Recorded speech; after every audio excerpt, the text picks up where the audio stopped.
So we can see here that now before you read, this unit presents autobiographical episodes from the lives of two women from marginalized communities who look back on their childhood and reflect on their relationship with the mainstream culture. The first account is by an American Indian woman born in the late 19th century. The second is by a contemporary Tamil Dalit writer. Okay. So first account American Indian women का है जो कि late 19th century में है, और second जो है contemporary दलित writer का है। मेन वर्ड इसमें क्या है? Marginalise communities. तो गाइस बहुत इंपॉर्टेंट वर्ड बता रहा हूँ, ये एक्चुअली पोस्ट कॉलोनियल थियरीज में आ जाते हैं। किसमें आते हैं? नेट में आप लोग एक टॉपिक पढ़ते हैं, पोस्ट कॉलोनियल राइटर्स या post colonialism. Post colonialism means any writing which reflect and react against the colonial attitudes of the colonizers. तो उस थियरी को क्या कहते हैं? Post colonialism। उसी में आपका क्या आ जाता है? जैसे ब्लैक लिटरेचर आ जाता है ना, क्योंकि ब्लैक लिटरेचर या अफ्रीकन अमेरिकन वुमेन लिटरेचर वही चीज हो गया। और फिर उसी में क्या आ जाता है? इंडिया में हम लोग कहते हैं दलित लिटरेचर आ जाता है, जो कास्ट बेस्ड सेग्रीगेशंस होते थे, तो ये सब आ जाता है ना। ठीक। सो गर्ट्यूड Simmons Borneo, born in 1876, was an extraordinarily talented and educated Native American woman who struggled and triumphed in a time when severe prejudice prevailed towards Native American culture and women. As a writer, she adapted the pen name Zitkala Sa, and in 1900 began publishing articles criticized the Carlisle Indian school. ठीक है। Her works criticized dogma, and her life as a Native American woman was dedicated against the evil of oppression. इसमें मैं एक homework दे रहा हूँ ना आप लोगों को, आप लोग नोट कर लेना। नेटिव अमेरिकन रेनेसा करके एक छोटा सा मूवमेंट आया था, ठीक है। नेट में तो हमारे एग्जाम्स में, नेट इंग्लिश में उससे क्वेश्चन बनते हैं। दो तीन राइटर्स हैं नेटिव अमेरिकन रेनेसा, यानी कि जो अमेरिका के जो मूल निवासी हैं ना, इनको हम लोग रेड इंडियंस कहते हैं। तो उन लोगों के उसमें जो क्रांति आई थी उसको इसमें दिखाया गया है, ठीक है। तो एडवांस लेवल पर पीजीटी में ये क्वेश्चन बन सकता है कि भाई नेटिव अमेरिकन वुमेन के स्ट्रगल को तो दिखाया है, कौन से चैप्टर में दिखाया है और ये कौन से मूवमेंट से जुड़ा हुआ है। ये टर्म मैं जल्दी से बता देता हूँ किसने कॉइन किया है। ये टर्म नेटिव अमेरिकन ने ऐसा कॉइन किया है केनेथ लिंकन ने कॉइन किया है 1983 में। 1983 में केनेथ लिंकन ने कॉइन किया है, ठीक है। जो मेन राइटर मैं आपको इस मूवमेंट का लिखाना चाह रहा हूँ वो है, नोट कर लो सब लोग, बस यही मेन राइटर है इसमें, ठीक है। एक तो केनेथ लिंकन है जिसने इस टर्म को कॉइन किया, एन स्कॉट मोमाडे। नेट में इनसे पूछा question, Momaday, MOMADAY, N Scott Momaday. इनका क्या है novel? House made of dawn. House made of dawn 1968। House made of dawn 1968 में इसको first great novel of native American renaissance कहते हैं। और जैसे कि मैंने बताया कि ये पुलित्जर प्राइज भी है इसको 1969 में। इस नॉवल को क्या है? हाउस मेड ऑफ डॉन को पुलित्जर प्राइज 1969 में। समझ में आ रहा है? नेटिव अमेरिकन रेनेसा हमारे एनसीईआरटी में कौन से राइटर लग रहे, वो हम अभी देख ही रहे हैं, लेकिन वो किससे जुड़ी हुई थी? नेटिव अमेरिकन रेनेसा मूवमेंट से। ये टर्म किसने कॉइन किया? केनेथ लिंकन ने किया 1983 में अपने एक बुक रिव्यू में। और इस मूवमेंट के सबसे ग्रेटेस्ट राइटर कौन है? एन स्कॉट मोमाडे, जिनका ग्रेटेस्ट नॉवल है हाउस मोड ऑफ डॉन 1968 में, और ये पुलित्जर प्राइज मिला है इसको 1969 में। क्लियर हो गया सब लोगों को? ठीक है। तो यहाँ पर जो हमारे कोर्स में टॉपिक है, जैसे कि मैंने बताया कि गर्ट्यूड सिमोन्स बोर्निन के बारे में है ना, इनका एक चैप्टर है और उन्होंने अपने पेन नेम क्या लगा था? जिटकाला सा, अभी इनका पेन नेम आएगा। उससे पहले बामा के बारे में देख लेते हैं। बामा is the name of Tamil Dalit women from a Roman Catholic family. She has published 3 main works. बहुत इंपॉर्टेंट है गाइस, इसको नोट कर लेना। करक्कू बहुत बार पूछा है, 1992 अ नॉवल। ठीक है, ऑटोबायोग्राफी है करक्कू, जिसको उन्होंने नॉवल के नाम से छापा है। फिर संगति उनका वर्क है 1994 में, और कलेक्शन ऑफ शॉर्ट स्टोरीज है किसुम्बुकरन 1996 में। ठीक है, the following excerpt has been taken from Karukku. Now Karukku का मन मीन्स आएगा तो पा palmyra leaves which with their serrated edges on both sides are like double edged swords. Serrated means V shape का पॉइंट जैसे बना रहता है दोनों तरफ से। तो जैसे अगर ऐसे अगर हमारा लीव्स है, तो ऐसे ऐसे ऐसे ऐसे करके उसके दोनों तरफ से ऐसे ऐसे करके लीव्स का आप डिजाइन समझ सकते हैं। तो इस तरीके से कुछ बना रहता है, डबल एज स्वॉर्ड्स की तरह होता है, दो धारी तलवार। बाय फेलिस्टिशियस पन। पहले फेलिसिटिशियस तो आपको पता ही है, फेलिसिटिशियस मीन्स वेल सूटेड, मतलब perfectly suited.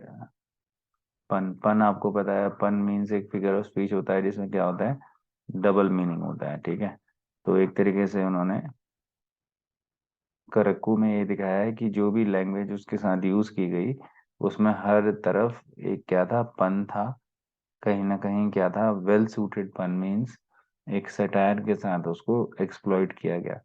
The Tamil word Karukku also containing the word karu which means embryo और सीड मीन्स फ्रेशनेस और न्यूनेस। एक तो उसका मतलब इस तरीके से एक पत्ते के तौर पर है जिसके दो धारी तलवार की तरह उसके अर्थ होते हैं, और दूसरा उसी में करू वर्ड का मतलब एक सीड या बीज के रूप में भी होता है, जो क्या दिखाता है, नएपन को दिखाता है। ठीक है, तो ये हमारी बातचीत हो गई।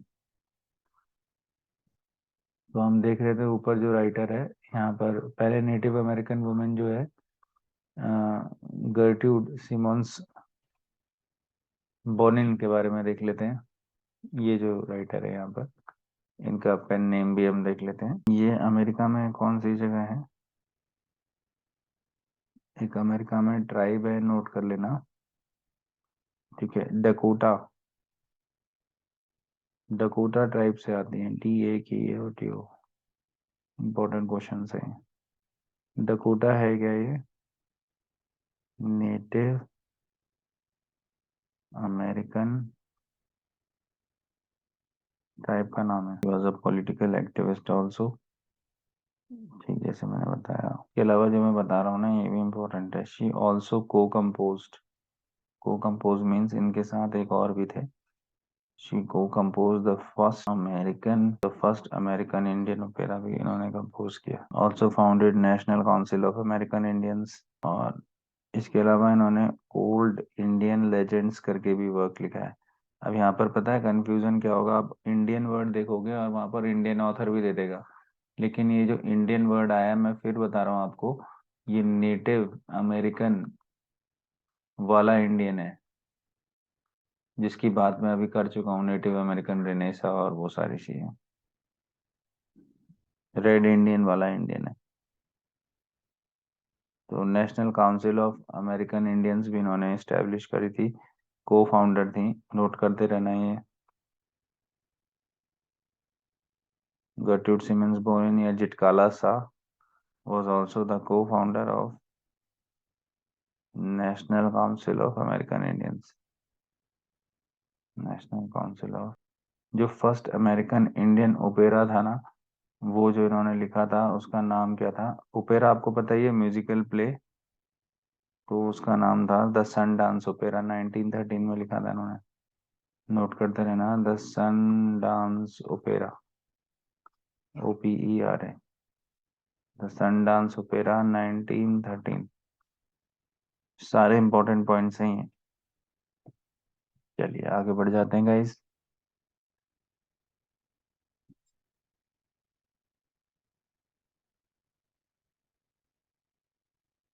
तो हम इस इंसिडेंट को देखते हैं, इस चैप्टर को, the cutting of my long hair. अब इसमें ज़्यादा कुछ नहीं है, मैं थोड़ा जल्दी जल्दी चलता हूँ। The first day in the land of apples was a bitter cold one, but the snow still covered the ground and the trees were bare. A large bell rang for breakfast, its loud metallic voice crashing through the belfry overhead, and into our sensitive ears. The annoying clatter of shoes on bare floors gave us no peace. The constant clash of harsh noises, with an undercurrent of many voices murmuring an unknown tongue, made a bedlam within which I was securely tied. And though my spirit tore itself in struggling for its lost freedom, all was useless. Right. So, this is a very, very important opening paragraph where the nature description is shown along with the, you can say, um, a scenario where, the Native Americans, how they struggled is shown.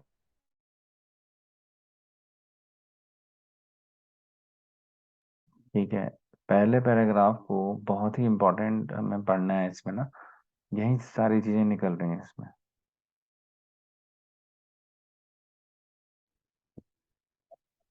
तो जो कार्लिसले Indian school है ना, कार्लिसले Indian school note कर लेना, जहाँ पर ये रही थी।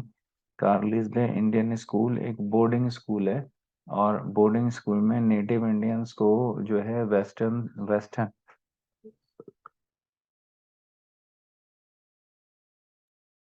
वेस्टर्नर्स के कल्चर सिखाए जाते हैं।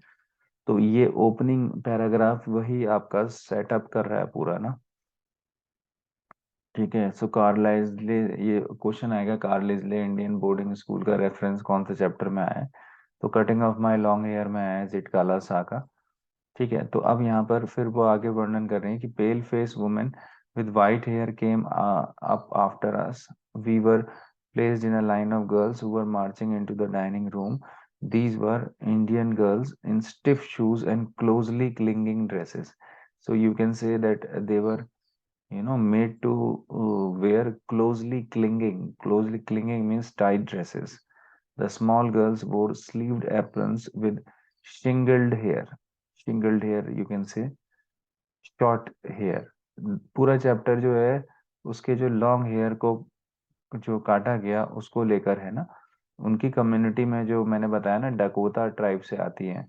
जिटकाला सा कहाँ से आती हैं? डकोटा ट्राइब से आती हैं, DAKOTA।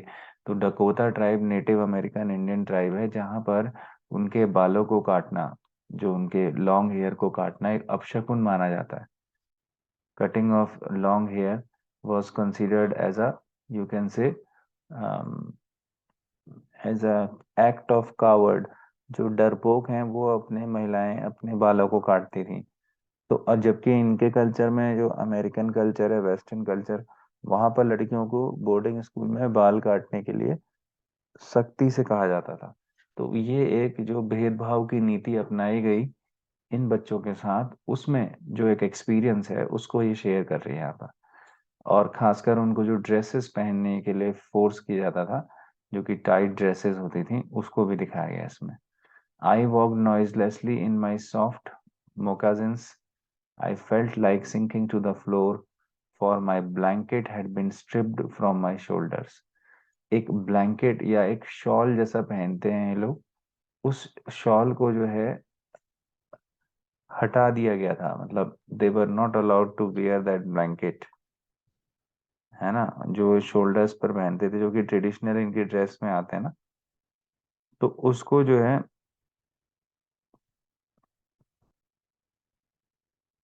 हटा दिया गया था।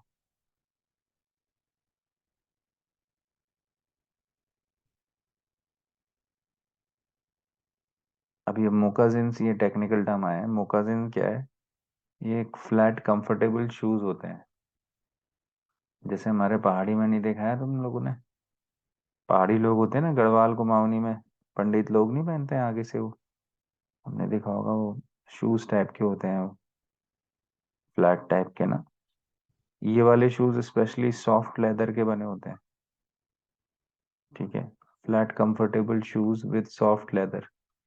तो वो अपने कंफर्टेबल शूज में जो है चुपचाप जा रही थी, लेकिन उसके जो है उसको ऐसा लग रहा था कि वो अपने जो जूते उसने पहने हैं उसमें वो कहीं डूब कर, मतलब घुस कर मर जाए करके ना। क्योंकि जो उसका ब्लैंकेट या शॉल जो उनकी कम्युनिटी में उनके कंधों पर पहना जाता था, उसको हटा दिया गया था। आप समझ रहे हैं? बड़ा इंटरेस्टिंग चैप्टर है ये। ठीक है। I looked hard at the Indian girls who seem not to care that they were even more immodestly dressed than I in their tightly fitting clothes। तो जो इंडियन गर्ल्स थी वो तो इस बात की चिंता भी नहीं कर रही थी, और मैं उनको बहुत ध्यान से देख रही थी, जिनको कि इमोडेस्ट। अब देखिए कितना खूबसूरत वर्ड है। मॉडेस्ट का मतलब क्या होता है? मॉडेस्ट का मतलब होता है कि सिंपल। उनकी कम्युनिटी में सिंपल ड्रेसेस पहनना अलाउड था ना, जैसे जो लूज क्लोथ्स भी नहीं कहेंगे लेकिन सिंपल, जो बहुत टाइटली फिटिंग ड्रेस ना हो। और लेकिन जो गर्ल्स थी उनको कैसे पहनाए गए थे कपड़े?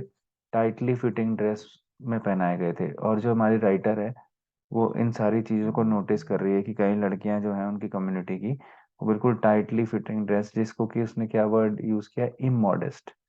मॉडेस्ट का मतलब क्या होता है? साधारण, सिंपल, दिखने में सरल। इमोडेस्ट का मतलब क्या हुआ? जो दिखने में तड़क भड़क हो, जिसमें कि क्या कह सकते हैं हम लोग, बहुत ज्यादा, यू कैन से मीन्स जो है रिवीलिंग, एक तरीके से ड्रेस भी कह सकते हैं हम लोग। एक्सपोजिंग ड्रेस जो है वो दिख रही थी उनकी, in their tightly fitting clothes. ठीक है, समझ में आ रहा है आप लोगों को? तो कल्चर डिफरेंस, यहाँ पर आपको एक क्वेश्चन बन रहा है कि दो तीन चीजें हैं। एक तो जो ब्लैंकेट है उसको स्ट्रिप कर दिया गया, यानी कि हटा दिया गया। स्ट्रिप मीन्स उतार देना, जो कि उसको बिल्कुल अच्छा नहीं लग रहा था। दूसरा जो है, उसके जो क्लोथ्स थे वो टाइटली फिटिंग क्लोथ्स पहनने के लिए फोर्स किया जा रहा था लड़कियों को। ठीक है। इसके अलावा सबसे बड़ी बात क्या थी, आगे हम देखेंगे कि जो हेयर कटिंग की जो इंसिडेंट था वो तो बहुत ज्यादा डिस्टर्बिंग था। खैर हम आगे देखते हैं। while we march in the boys while we marched in, the boys entered at an opposite door. I watched for three young braves who came in our party. I spied them in the rear ranks, looking as uncomfortable as I felt. A small bell was tapped, and each of the pupils drew a chair from under the table. Supposing this act meant they were to be seated, I pulled out mine and at once slipped into it from one side. जो इनको ना table table manner सिखाए जा रहे हैं कि कैसे अंग्रेज लोग या कैसे वेस्टर्न लोग टेबल में बैठते हैं।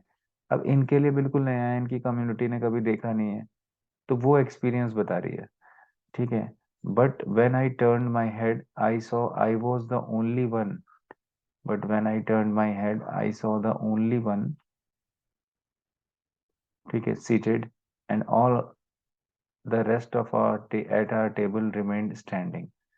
तो उसको पता ही नहीं है टेबल मैनर्स ना, तो वो बेचारी बैठ गई, बाकी लोग खड़े थे।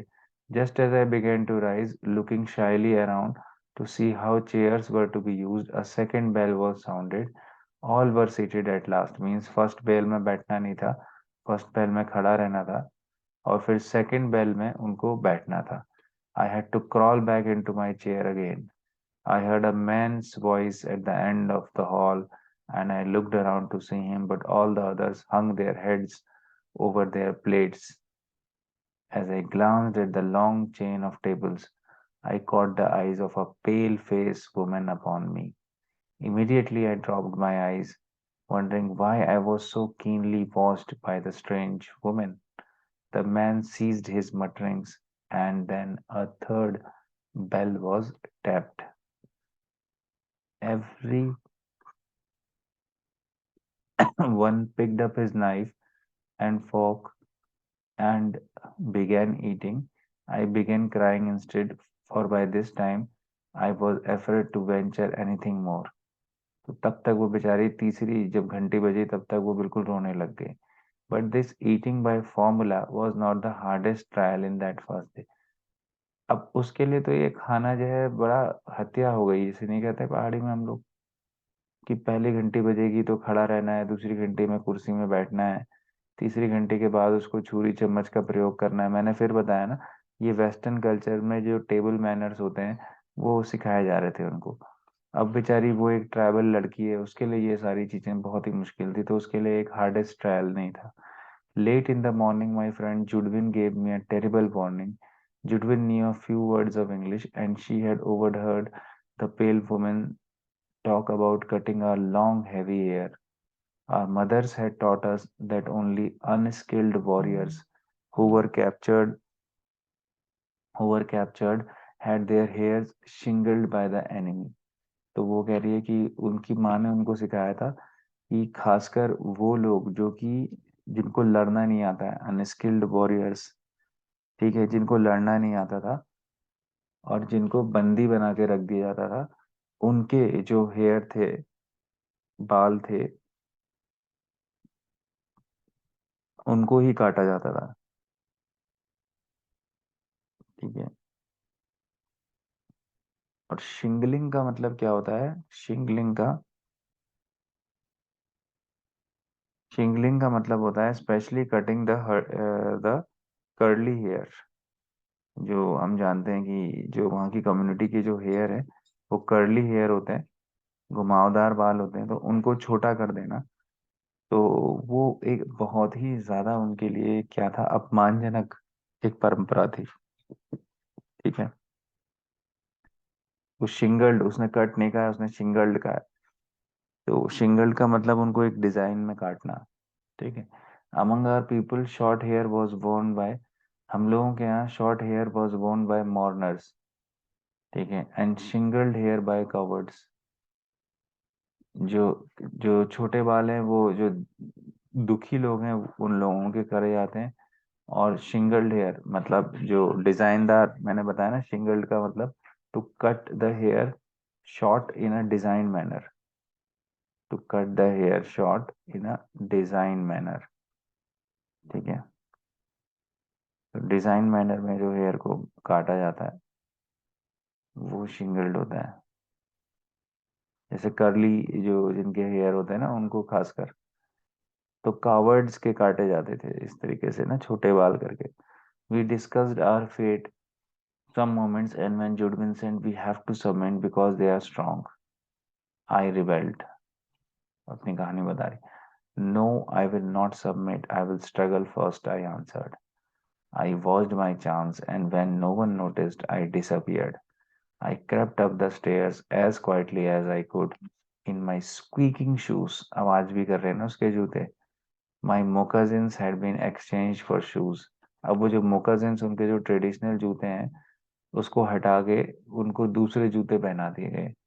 और वो जूते जो है बहुत आवाज कर रहे हैं, उसको समझ में नहीं आ रहा है। Along the hall I passed without knowing whither I was going. Turning aside to an open floor, I found a large room with three white beds on it. The windows were covered with dark green curtains, which made the room very dim. Thankful that no one was there, I directed my steps towards the corner farthest from the door. On my hand and knees, I crawled. Look at the image here. I crawled under the bed and huddled myself in the dark corner. From my hiding place, I peered out, shuddering with fear, whenever I heard footsteps nearby. Though in the hall loud voices were calling my name, and I knew that even Judwin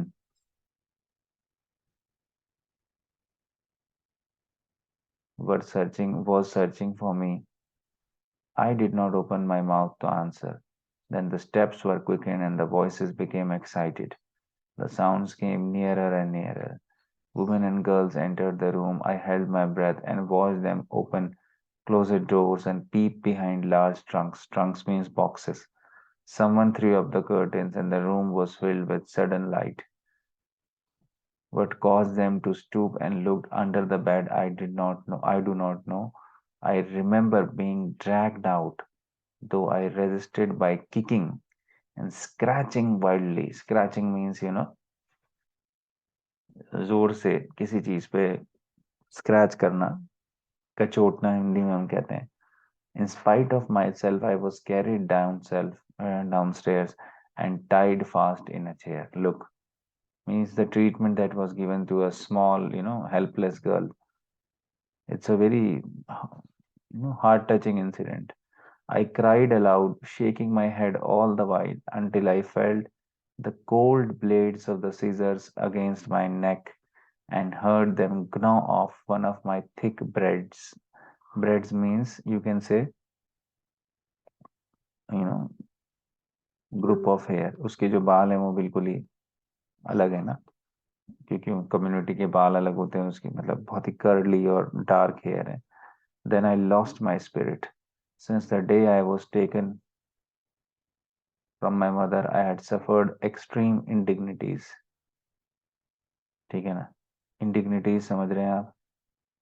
इंडिग्निटीज means अपमान. People had stared at me. I had been tossed about in the air like a wooden puppet, and now my long hair was shingled like a coward's. In my anguish, I mourned for my mother, but no one came to comfort me. Not a soul reasoned quietly with me, as my own mother used to do. For now I was only one of my many little animals driven by a herder. Last की line बहुत ही ज्यादा मर्मस्पर्शी है, जिसे हिंदी में कह सकता हूँ मैं, बहुत ही ज्यादा हार्ट टचिंग है, जिसमें वो कहती है कि मैं भी उन छोटे छोटे जानवरों की तरह थी जिसको कि एक जानवरों को चलाने वाला झुंड चला रहा था. तो you can see her anguish. He is she is angry actually. नहीं ना. So wonderful heart touching incident. Getting my point? सब लोग थोड़ा सा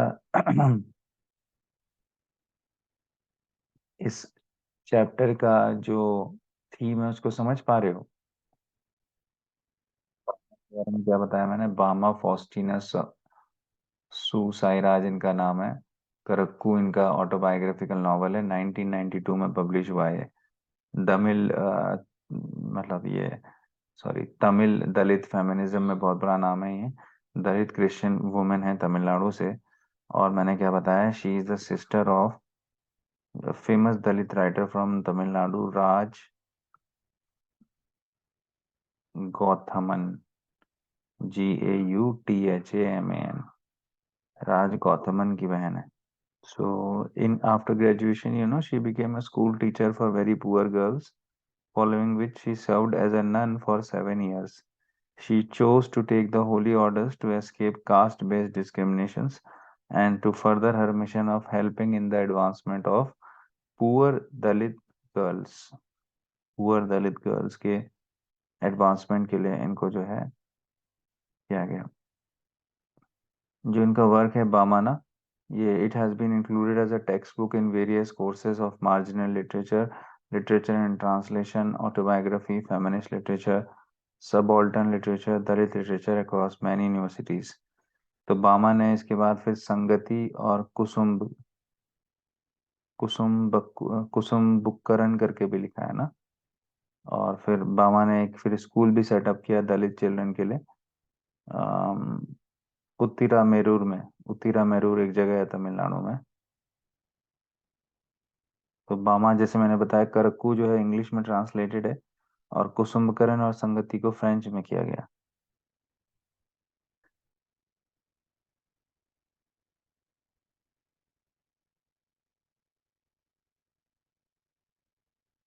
ठीक है. तो she has remained unmarried and her unmarried experiences are also written.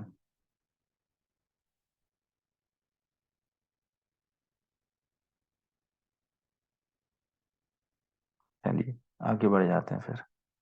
यहाँ तक का सबको क्लियर हो गया इनके बारे में? मेन मेन पॉइंट्स बताए जो मैंने. तो हम देखते हैं we two are human beings. मामा कह रही हैं, when I was studying in the third class I hadn't yet heard people speak openly of untouchability, but I had already seen, felt, experienced and had been humiliated by what it is. ठीक है ना. तो जब वो third class में थी, वो सीधा सीधा बोल रही है कि उसने कभी लोगों को अनटचेबिलिटी के बारे में बोलते हुए नहीं देखा था ओपनली, लेकिन उसने, सॉरी, सुना था, लेकिन उसने देखा था, महसूस किया था, अनुभव किया था, और वो अपमानित भी तब तक हो चुकी थी अनटचेबिलिटी के इस जो है बहुत ही बुरी प्रैक्टिस से. I was walking home from school one day, an old bag hanging from my shoulders.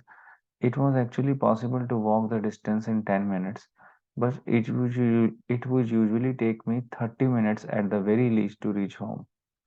It would take me from half an hour to an hour for dawdle along, watching all the fun and games that were going on, all the entertaining novelties and oddities is the streets, the shops and the bazaar. तो वो कह रही है dawdle along, बड़ा खूबसूरत word. Dawdle along means घूम घूम कर रुक रुक कर आते हुए. You getting my point? Look at the beauty of the words. So she is dawdling. She used to dawdle along.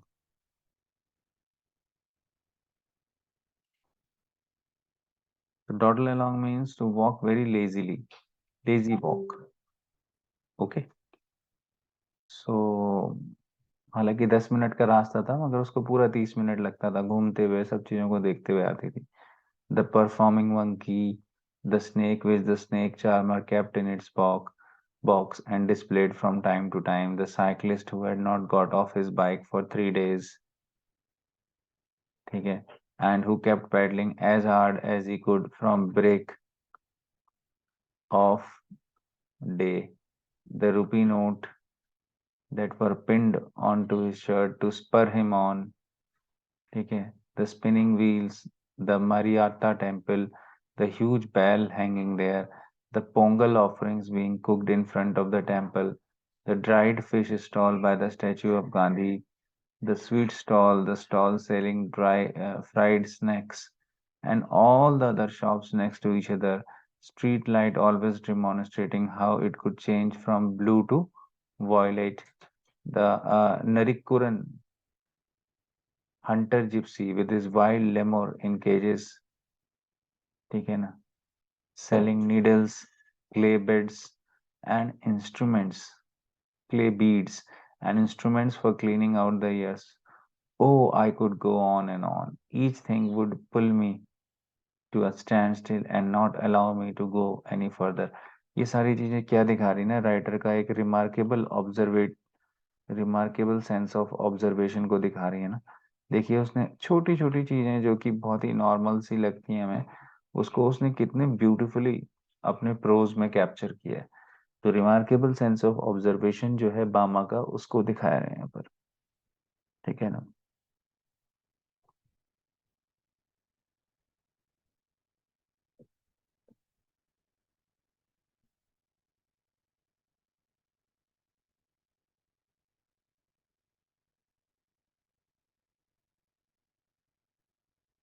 यहाँ पर लेमुर जो है एक, आपको पता ही है, एक एनिमल होता है. ठीक है, खास किस्म का एनिमल होता है ना लेमुर. हम्म,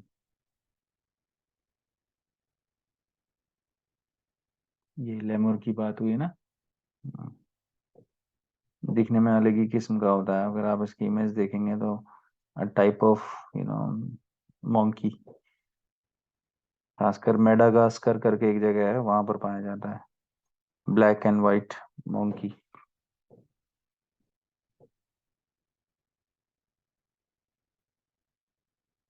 चलिए. At times, people from various political parties would arrive, put up a stage, and harangue us through their mics. Then there might be a street play, puppet show, or a no magic, no miracle stunt performance. Okay. All these would happen from time to time, but almost certainly there would be some entertainment or the other going on. ठीक है ना. Harangue us means आपको पता ही है, जोर जोर से mic पर आवाज करना.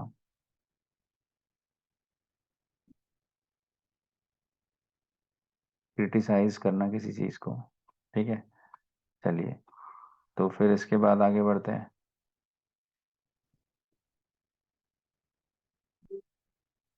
Even otherwise, there were the coffee clubs in the bazaar, the way each waiter cooled the coffee, lifting a tumbler high up, pouring its content into a tumbler held in the other hand, or the way some people sat in front of the shops, chopping up onions, their eyes turned elsewhere, so they would not get, you know, so that they would not get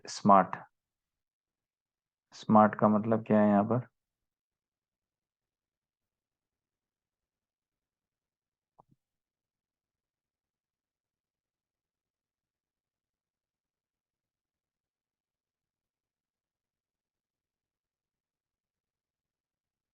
यहाँ पर smart का मतलब वही है, उनकी आंखों में जो प्याज काटने से पानी आ जा रहा है वो नहीं आएगा, सो पेन एक काइंड ऑफ ना, stinging pain in eyes. Or the almond tree growing there and its fruits which was occasionally blown down by the wind. All these sights taken together would tether my legs and stop me from going home. So the writer is of course very keen observer. Tether means रोक देना. Tether means ठिठक जाना, हिंदी में नहीं कहते हैं. To tie up the legs with ropes. ऐसा लगता था राइटर को जैसे कि राइटर के पैरों को किसी ने रस्सी से बांध दिया और वो वहीं रुक गई है. ठीक है ना. और ये सब चीजें जो है राइटर को जाने नहीं देती थी घर ना. And then according to the season there would be mango, cucumber, sugarcane, sweet potato, palm shoots, gram, palm syrup, and palm fruit, guavas and jackfruit. Every day I would see people selling sweet and savory fried snacks, payasam, halwa, boiled tamarind seeds, and iced lollies. All these are products that are sold in Tamil Nadu exclusively. Tamil Nadu की weather और वहाँ के जो flora and fauna है उसके according वहाँ बेचा जाता था. बॉइल्ड टैमरिंड सीड्स ना, इमली की चटनी की वो जो है के बारे में बता रहा है. पयसम वहाँ पर खीर को कहते हैं. खीर नहीं खाते हम लोग जो, खीर. हलवा आपको पता ही है. ठीक है. फ्राइड स्नैक्स जो चिप्स हैं, पापड़ हैं, वो सब सारी चीजें बता रहे हैं वहाँ. ठीक है. Gazing at all this, one day I came to my street, my bag slung over my shoulder. At the opposite corner, though, a threshing floor had been set up, and the landlord was the proceeding. Seated on a piece of sacking spread over a stone ledge, our people were hard at work, driving cattle in pairs round and round to trade out the grain from the straw. The animals were muzzled up so that they wouldn't help themselves in the straw. I stood for a while there watching the fun. Just then an elder of our street came along from the direction of the bazaar. The manner in which he was walking along made me want to double up. I wanted to shriek with laughter at the sight of such a big man carrying a small packet in that fashion. I guess there was something like vadai or green banana bhaji in the packet, because the wrapping paper was stained with oil. He came along holding out the packet by its string without touching it. I stood there thinking to myself, if he holds it like that, won't the package come undone and the badais fall out? उसने इस तरीके से इन चीजों को देखा. उसके हाथ में, जैसे आप ये इमेज देख रहे हैं, ओल्ड मैन आया है, इस तरीके से इसकी ड्रेस है और उसने ये एक पैकेट पकड़ा है, उसमें बाहर से पूरा तेल जो है दिख रहा है. ठीक है. और वो ये कह रही है कि अगर वो इस तरीके से पैकेट पकड़ा रहेगा तो जो भी वड़ाई उनका खाने का, बड़े जो होते हैं ना, बड़े नहीं कहते थे हम लोग, तो दही बड़े वाले बड़े, या फिर भज्जी सब्जी बनाई होगी जो ग्रीन बनाना की, वो ऐसे गिर नहीं जाएगी करके बोल रहा है.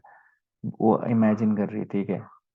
The elder went straight up to the landlord, bowed low and extended the packet towards him, cupping the hand that held the string with his other hand.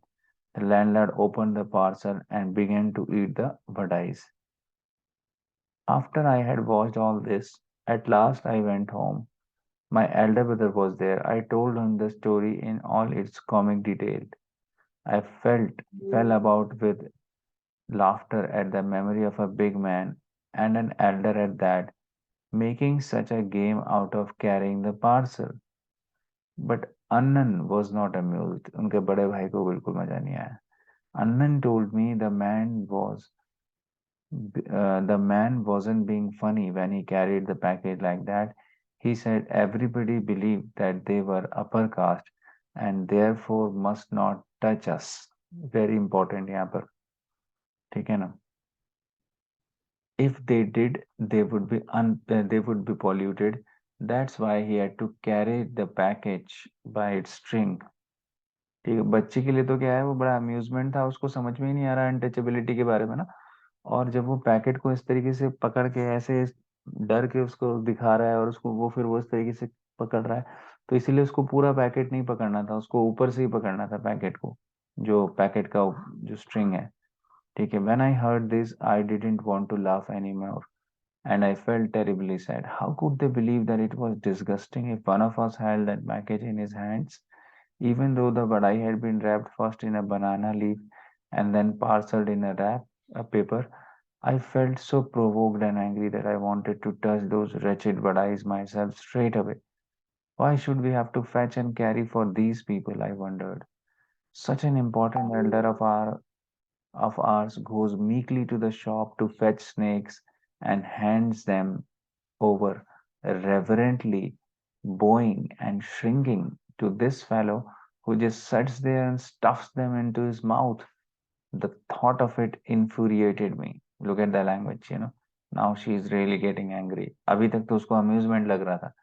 जब उसके भाई ने बताया कि वो जो है दलित की वजह से उनके साथ इस तरीके से भेदभाव किया जा रहा है, तो अब she is really angry. How was it that these fellows thought of so much of themselves because they had scraped 4 coins together? Did that mean they must lose all human beings? But we too are human beings. Our people should never run these petty errands for these fellows. Petty errands आपको पता है, petty means तुच्छ, errand का मतलब घूमना, जगह जगह घूमना. We should work in their fields, take home our wages and leave it at that. Okay, ठीक है. My elder brother, who was studying at a university, had come home for the holidays. He would often go to the library in our neighboring village in order to borrow books. He was on his way home one day, walking along the banks of the irrigation tank. One of the landlord's men came up behind him. He thought my Anand looked unfamiliar, and so he asked, "Who are you, Appa? What's your name?" Anand told him his name. Immediately, the other man asked, "Hambi, on which street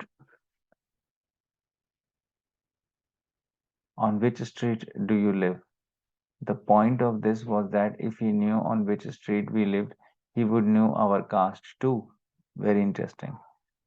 Anand told me all these things, and he added, because we were born into this community, we are never given any honor or dignity or respect. We are stripped of all that. But if we study and make progress, we can throw away these indignities. We study with care, learn all you can. If you are always ahead in your lessons, people will come to you of their own accord and attach themselves to you. Work hard and learn. The words that Anand spoke to me that day made a very deep impression on me, and I studied hard with all my breath and being in a frenzy almost. Okay. As Anand had urged, I stood first in my class, and because of that, many people became my friends. So you can see here the beautiful story capturing all the essences.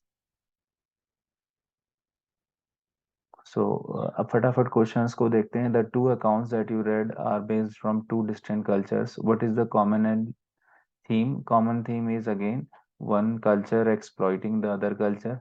ठीक है. It may take a long time for our operation to be resisted, but the seeds of rebellion are sowed early in life. Do you agree that injustice in any form cannot escape being noticed even by children? Yes, we agree, because children are the most keen observer. दो point है इसमें, क्योंकि children जो है बहुत अच्छे observer होते हैं, और दूसरे वो साइंटिफिक उनका जो है एटीट्यूड होता है. तो साइंटिफिक एटीट्यूड जब होता है, और तीसरा वो कोई प्रीजुडिस या बायस उनके मन में नहीं होती है. ठीक है. They are without any prejudice, so that also helps them to analyze the things. Bama's experience is that of a victim of the caste system. What kind of discrimination does Zitkala see experience depict? What are their responses to their respective situations? तो बामा का जो response है वो कैसा है? तो बामा को तो पता ही नहीं चल रहा है पहले कि क्या हुआ पहले केस में। दूसरे केस में बामा फिर वहां पर पढ़ के दिखाती है और क्लास में टॉपर बन जाती है। वो अपने भाई से शेयर करती है। और जो जिटकाला सा के केस में वो एक रेबेल है। वो एक वॉरियर कम्युनिटी से है। तो पूरी कोशिश करती है कि वो जो है अपने हेयर को कट ना करवाए। तो जो उनके रिस्पॉन्सेज हैं डिफरेंट है based on their different communities. ठीक है। तो ये है।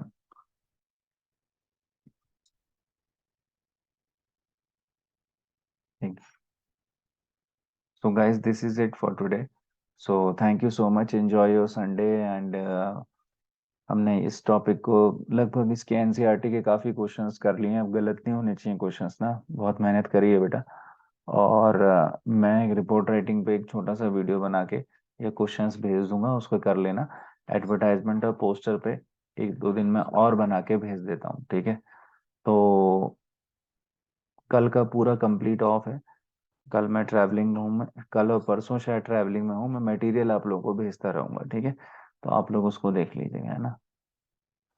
जी। जो मैंने कल की रिकॉर्डिंग है वो मैं अभी शेयर कर रहा हूँ। ठीक है तोशिता। हम्म, जी जी। जी जी, जो रिकॉर्डिंग्स है वो मैं शेयर। ठीक है। Thank you so much. Thank you.